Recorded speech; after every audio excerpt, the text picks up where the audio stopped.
ನಮಸ್ಕಾರ. ಹಾಯ್ ಗುಲ್ಬರ್ಗ ಯೂಟ್ಯೂಬ್ಗೆ ಸ್ವಾಗತ. ನಾನು ನಿಮ್ಮ ಸಂಗರಾಜ್ ವಾಲಿಕರ್. ಯಾರು ನಮ್ಮ ಚಾನಲನ್ನು ಸಬ್ಸ್ಕ್ರೈಬ್ ಮಾಡಿಲ್ವೋ ದಯವಿಟ್ಟು ಸಬ್ಸ್ಕ್ರೈಬ್ ಆಗಿ, ಲೈಕ್ ಮಾಡಿ ಮತ್ತು ಶೇರ್ ಮಾಡಿ.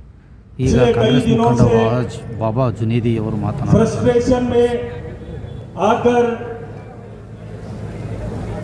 समाज को तोड़ने वाला नफरतों की बात कर रही है, उस बीजेपी के नेताओं के खिलाफ, स्पेशली चलवादी नारायण स्वामी, एन रवि कुमार जैसे नफरत की जबान समाज में इस्तेमाल करने वाले लोगों के खिलाफ आज का यह प्रोटेस्ट रखा गया है। इस प्रोटेस्ट के जरिए से हम उनको ये संदेश देते हैं कि ना तो आसाराम जैसा स्वामी बन के निकलेंगे, ना वीरप्पन जैसे डाकू बन के निकलेंगे। होश में न रहो, होश में रहो नारायण स्वामी, होश में रहो रवि कुमार, वरना कलबुर्गी के बच्चे बच्चे प्रियंक खरगे बनकर निकलेंगे।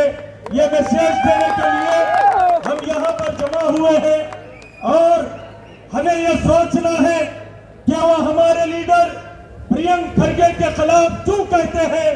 उन्हें प्रियंक खरगे साहब से क्यों तकलीफ है?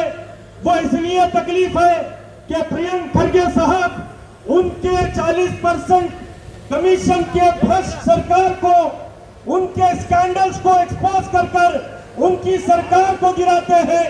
भारतीय जनता पार्टी जो आरएसएस की आइडियोलॉजी, मनुवाद की आइडियोलॉजी समाज में लाना चाहती है, मगर प्रियंक खरगे साहब मानववाद की आइडियोलॉजी लाना चाहते हैं।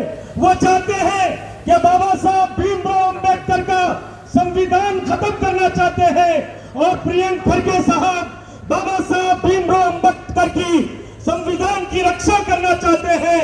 प्रियंक खरगे साहब कलबुर्गी रीजन को डेवलप करना चाहते हैं। ये इसलिए उनको प्रियंक खरगे साहब चुपते हैं। सबसे बढ़कर प्रियंक खरगे साहब एक दलित समाज से आकर आज पूरे कर्नाटका के हर समाज के, हर धर्म की एक संवैधानिक मजबूत आवाज बने हैं। आज प्रियंक खरगे साहब न्याय के खिलाफ, अन्याय के खिलाफ न्याय की आवाज बने हैं। आज प्रियंक खरगे साहब जुल्म के खिलाफ आवाज उठाने वाले, हर वर्ग के लोगों को साथ में लेकर चलने वाले। अगर आप आज का ये प्लेटफॉर्म स्टेज देखेंगे, आपको यहाँ पर मालूम होगा यहाँ पर हिंदू भी है, मुसलमान भी है, सिख भी है, ईसाई भी है। आज ये प्रियंक खरगे साहब की आवाज बनकर चलवादी नारायण स्वामी को और एन कुमार, रवि कुमार को ये वार्निंग दे रहा है कि आज के बाद से ये कलबुर्गी की धरती, ये खाजा बंदनवास रहमतुल्लाह अलैह की धरती है, ये शरण बसवेश्वर की धरती है, ये बौद्ध विहार की धरती है। इस धरती पर प्रेम करने वाले लोग रहते हैं, इस धरती पर भाईचारे से जीने वाले लोग रहते हैं। अगर से फिर तुम इस बात धरती पर आकर अपनी नापाक राजनीति करोगे, प्रियंक खरगे साहब के साथ नफरत की जुबान इस्तेमाल करोगे, आज हम वार्निंग देते हैं। अगर तुम आकर यहाँ पर नफरत की बात करोगे तो बाबा साहब भीमराव अंबेडकर के संविधान के मानने वाले लोग तुम्हें जाने नहीं देंगे गुलबर्गा से। हम उस दिन एक ऐसा ऐतिहासिक प्रोटेस्ट करेंगे, संवैधानिक प्रोटेस्ट करेंगे।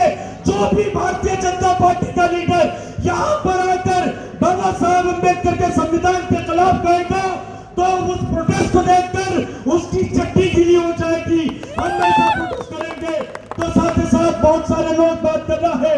बस इस प्लेटफॉर्म से मैं ये भी कहना चाहता हूँ कि भारतीय जनता पार्टी एक नारा कुरैशी जो ऑपरेशन सिंदूर का नेतृत्व कर आतंकवादी देश पाकिस्तान के आतंकी अड्डों को ईंट से ईंट बजाती है और ऐसी सोफिया कुरैशी को और हमारे डीसी मैडम जो ईमानदारी के साथ, ऑनेस्टी के साथ काम कर रहे हैं, उनको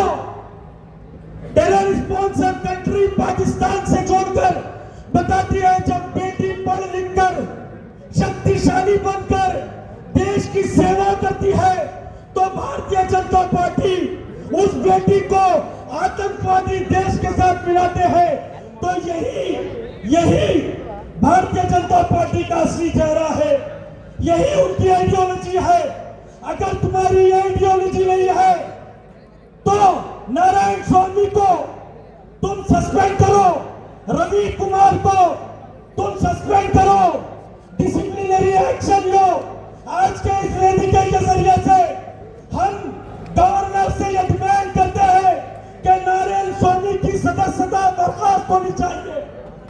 एन कुमार, रवि कुमार की सदस्यता बर्खास्त होनी चाहिए, क्योंकि ये डीसी मैडम का अपमान नहीं, ये बाबा साहब भीमराव अम्बेडकर के संविधान का अपमान कर रहे हैं। हम इस वेदिका से डीसी मैडम को ये कहना चाहते हैं कि आपको हाथ धोने की जरूरत नहीं है। ऐसे देशद्रोही, ऐसे समाज को तोड़ने वाले लोग हमेशा कुत्तों की तरह भौंकते हैं। यहाँ पर बाबा साहब के मानने वाले लोग आपके साथ